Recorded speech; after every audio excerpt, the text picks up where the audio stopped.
안녕하세요. 뼈 때리는 동공부입니다. 오늘은 부동산 기초용어 공부 2편 두 번째 시간을 가져보도록 하겠습니다.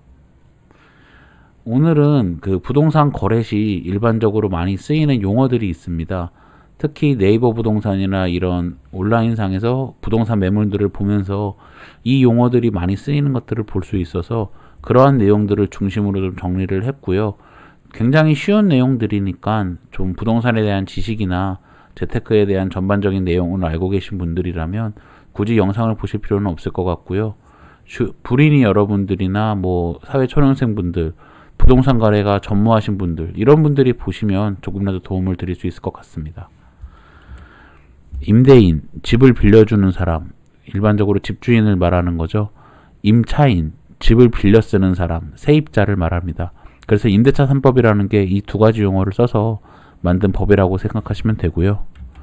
특약, 당사자 간의 특별한 합의. 이 특약이라는 단어는 많이 들어보셨을 겁니다. 특히 보험 계약이나 이런 거에서도 많이 보셨을 건데요. 이거는 이제 계약서상에 명시를 하는 건데요. 이 특약 내용을 상당히 잘 보셔야 합니다. 일반적으로 이제 특약 내용을 명시하지 않아 서로 간에 합의를 안 해도 그냥 보편적인 내용들을 적는 경우가 많아요.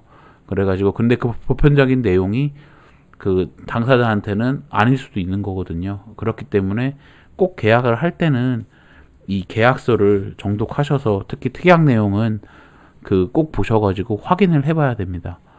보통 이제 많이 쓰는 특약이 아파트 같은 경우는 거실에 거실벽에 TV 다이 금지, 설치 금지, 아니면 애완동물 사육 금지, 그리고 벽에 못을 박는 것 금지, 이런 식의 특약들이 있고요. 그리고 최근에는 실내 급연에 협조한다, 이런 내용도 있고, 그리고 하자가 생길 경우 AS 접수 및 공사에 협조한다, 이런 내용도 일반적으로 있습니다. 그리고 이제 계약 만료 전, 계약 기간 전 중도 퇴실 시 같은 조건의 세입자를 구하고 새로운 세입자를 입주할 때까지 월 차입 및 관리비를 납부한다. 그리고 부동산 비용도 납부한다. 이런 특약도 넣는 경우가 많아요. 그런데 이제 이런 것들은 서로 조절할 수 있는 부분이라 그거는 이제 당사자 간에 중개사 통해서 꼭 조절을 하셔야 되고, 계약을 작성하더라도 계약서를 작성한 후라도 혹시라도 좀 찜찜한 특약이 있을 수가 있어요.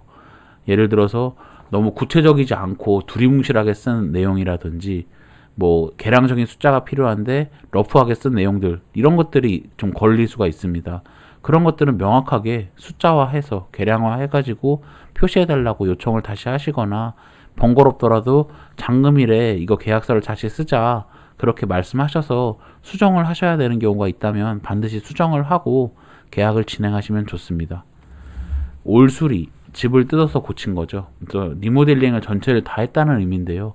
이 올수리란 말이 많이 써 있는데 사실은 전체 올수리를 안 한 경우도 많이 있어서 이거를 잘 봐야 됩니다. 올수리의 기준은 이제 보통은 샤시나 바닥까지 다 했냐는 의미인데요. 그 부분이 이런 인테리어 샤시나, 그러니까 베란다의 샤시나 이런 게 비용이 가장 많이 듭니다.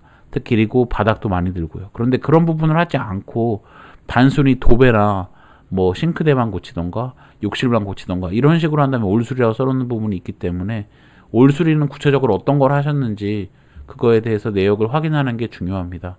그 내역에 따라서 가격을 조정할 수 있는 부분이 충분히 있으니까 정말로 어떤 내용을 한 건지, 단지 샤시를 시트지를 붙여가지고 색칠만 한 건지 아니면 샤시 자체를 우수한 걸로 바꾼 건지 이런 거를 꼭 봐야 됩니다. 왜냐하면 이렇게 올수리라고 써있는 아파트들은 통상적으로 오래된 20, 30년 이상 된 구축 아파트인 경우가 많아가지고 이 샤시 여부에 따라서 그리고 바닥 상태에 따라서 가격이 달라지니까 정말 어떤 부분이 수리되었는지 꼭 확인을 해보셔야 됩니다. 그래서 이 올수리가 안 된 거는 부분 수리, 도배했음, 아니면 샤시 갈았음, 이런 식으로 부분적으로 써놓는 경우가 있어요. 그래서 그런 내용은 중개사 통해서 꼭 확인하시고 실제 집 보실 때도 반드시 확인을 해보셔야 됩니다. 풀옵션, 시스템 에어컨 등 이제 전반적인 가전이 다 있다는 내용이고요. 보통 이제 오피스텔 같은 경우는 보통 이런 풀옵션이 많죠. 그래가지고 세탁기, 냉장고, 에어컨, TV 이런 게 다 갖춰진 경우가 많습니다. 그리고 아파트 같은 경우도 조합원 분양 물량이라든지 이런 것들은 풀옵션 상태를 가지고 뭐 세척기까지 있는 경우도 있더라고요. 그래서 이 풀옵션도 어떤 게 있는지, 정말 풀옵션이긴 하지만 사실 TV나 이런 것들은 지금 쓰기에는 좀 부족한, 뭐 예를 들어서 보통 이제 요새는 일반적으로 아파트에서 55인치 정도 이상 쓰잖아요. 근데 뭐 30인치가 있다던가 40인치가 있으면 또 곤란하지 않습니까? 그래서 그런 것들은 한번 어떤 풀옵션이 가전이 있다고 해서 무조건 그거를 따르지 말고, 뭐 세탁기가 있다고 해서 용량이 엄청 작은 게 있을 수 있습니다. 그렇기 때문에 구체적으로 어떤 것들이 있는지 꼭 확인을 하시고 진행을 하시면 좋습니다. 금매, 급하게 파니 시세보다 싸다. 이거는 뭐 많이 들어보셨을 건데요. 이거 금매입니다, 금매예요, 막 이렇게 말씀을 하시는 경우가 있는데, 정말 금매인지 확인을 해보셔야 됩니다. 이 실거래가보다 최소한 싸게 파는 게 금매라고 저는 생각하거든요. 최근 실거래가보다, 이 부동산 상승기에도. 그런데 일부 호가, 말도 안 되는 호가보다 조금 싸게 해놓고 금매라고 하는 경우도 많습니다. 그런데 그 금매에 속아서 그냥 그 말에 속아가지고 얼른 계약금 쏘고 이런 경우는 하시면 안 됩니다. 실거래가를 꼭 확인해 보시고, 이게 정말 금매인지, 최근 거래가 얼마에 됐는지, 몇 동 몇 호가 얼마의 거래가 됐는지를 꼭 확인을 해 보셔야 됩니다. 같은 아파트 같은 동이라도 층수에 따라서, 그리고 호수에 따라서, 뷰에 따라서, 타입에 따라서 그 가격이 달라지기 때문에 이 금매라도 꼭 확인을 해 보시고, 그 같은 동일한 라인에, 동일한 층에, 동일한 부분에 어떻게 거래가 됐는지를 확인해 보시고 진행하시는 게 중요합니다. 새 안고, 새 끼고 뭐 이런 말씀 많이 들어봤을 겁니다. 이거는 세입자가 있는 상태에서 거래를 한다고요. 매매 거래 시 많이 쓰는 표현이죠. 그래가지고 전세 끼고 월세 끼고 이런 표현이 있을 겁니다. 그 전세랑 월세의 보증금을 안고서 새로운 주인이 그 세입자의 보증금을 안고서 매매를 한다는 거고요. 이런 아파트는 당연히 이제 입주를 할 수 없겠죠. 그리고 주인 거주, 이런 주인 거주란 말을 많이 써요, 이제 부동산에. 그러면은 이거는 어떤 의미냐면, 주인이 지금 살고 있으니까 집 보기도 좀 쉽고 집 관리가 좋다는 거죠. 집 관리가 좋다. 그리고 어떤 경우는 막 분양 때부터 계속 주인이 거주했다, 이런 걸 표현하기도 합니다. 그거는 이제 그만큼 세입자를 안 쓰고 주인이 계속 살아서 집 관리가 좋다는 걸 좀 의미하려고 쓰는 것 같고요. 그리고 입주 일정 협의 가능, 잔금이자 협의 가능, 이런 게 이제 주인이 직접 사니까 아무래도 나갈 만기일이 정해진 세입자보다는 그 주인 스케줄에 맞춰서, 그 상대방의 스케줄에 맞춰서 서로 조율을 할 수 있는 내용이 있다고 그런 내용을 쓰는 거고, 이런 매물들이 중개사 입장에서도 거래가 훨씬 잘 되고 편하죠. 풀조망, 이 조망에 대한 건데요. 이거는 저도 많이 좀 당해보기도 했고 잘 보셔야 됩니다. 이 네이버 부동산 상에서 정말 이 풀조망이라는 표현까지 쓰면서 뻥 뚫린 뷰 막 이렇게까지 극찬을 쓴 거는 그래도 그나마 괜찮은 거예요. 그런데 뭐 약 아래 제가 써놨죠. 단지 조망은 벽뷰, 막힘, 뷰 기대 X 뭐 이렇게 해놨잖아요. 그러니까 답답하다는 조망이 많고요. 물론 조경 같은 게 좋아서 그게 멋진 수도 있지만, 그걸 좋아하시는 분도 있을 수 있지만, 객관적으로는 조망이 좀 부족한 형태를 말합니다. 그래서 조망 같은 경우는 정말 좋은 데는 극찬을 써놔요. 뭐 환상적인 뷰, 뭐 진짜 뭐 이런 식으로 극찬을 써놓는 데는 정말 막힘이 없이 좋은 겁니다.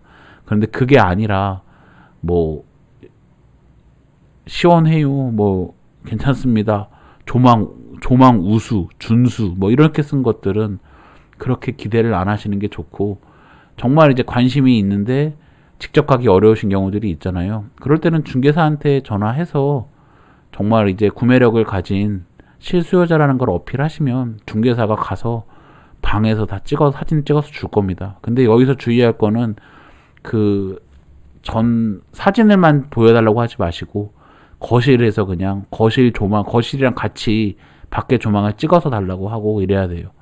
실제 네이버 부동산에도 매물을 올릴 때 그런 사진만 등록이 됩니다. 그런 사진이 아니라 이 샷이나 이런 부분이 안 나오고 순수 조망만 올린 사진들은 다 네이버에서 걸러버려요. 허위 매물로 간주하고. 그러니까 이것도 마찬가지로 어떻게 보면은 그냥 무심코 봤을 때의 뷰잖아요, 거실에서. 그 뷰를 이제 찍어달라고 하면 보여주니까 그런 걸 요청해 보시는 것도 방법입니다.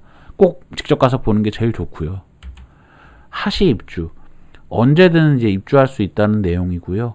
이것도 이제 부동산에서 많이 쓰는 용어인데, 옛날에 많이 썼죠. 그래서 이제 언제든지 입주가 가능하다. 보통 이제 집이 비어 있거나 뭐 그런 경우죠. 주인이 살거나. 그리고 실투자금, 실제 들어가는 비용이고요. 뭐 10억짜리 매매가인 집이 있는데 여기 세입자가 6억에 살고 있다면 4억만 필요하다.